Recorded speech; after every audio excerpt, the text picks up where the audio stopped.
steps required for conversion.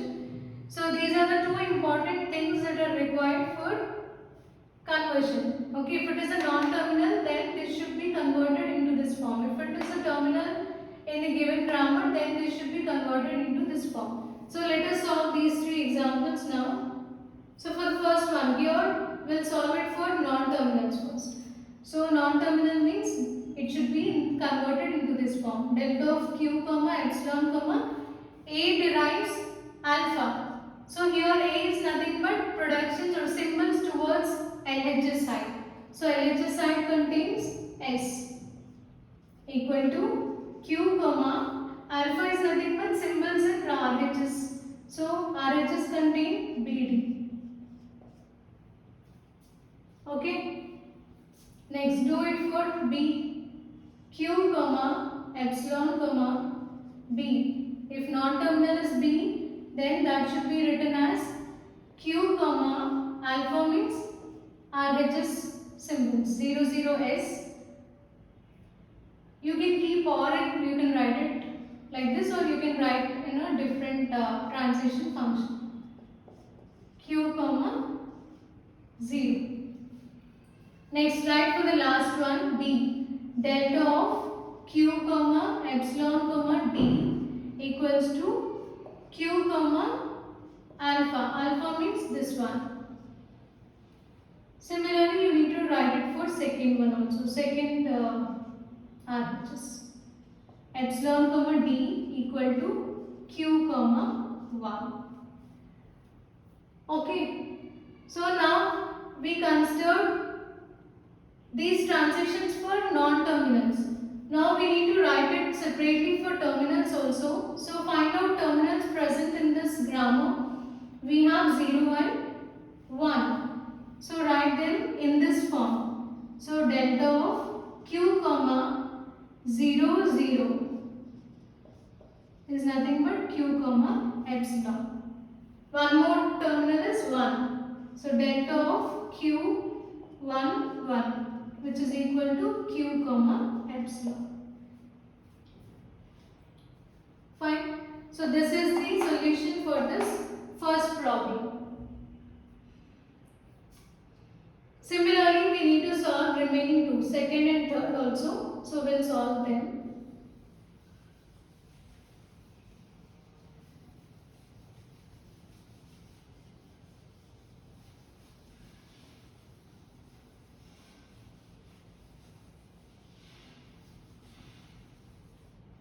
For the second one, it can be written as q comma epsilon comma second answer.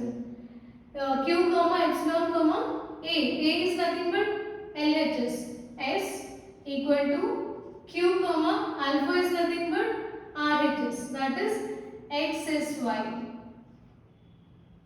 So this is capital X. Okay. XY. So it can be written as XSY. Next production is this one. So delta of q comma epsilon comma capital S equal to q comma alpha. Alpha is nothing but D. Okay. And similarly, you can write for epsilon production also. So delta of q comma epsilon comma S equal to q comma epsilon. Now take terminal symbols in this. Terminals are D. Even you can take epsilon also as a terminal symbol. So write it as q comma. Write terminals in this form. First terminal is D. DD equal to q comma epsilon. If it is epsilon, then delta of q epsilon epsilon equal to q comma epsilon. So first we need to write for all the non-terminals and then consider terminals from the grammar. So this is the solution for second one.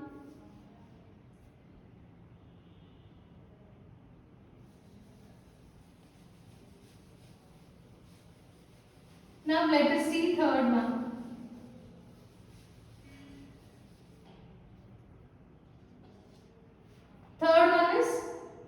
cost production. Take that delta of Q epsilon and LHS is S, which is equal to Q comma alpha. Alpha means RHS. That is Q comma 0 DD. Next, delta of Q epsilon D equal to Q RHS is 00 S.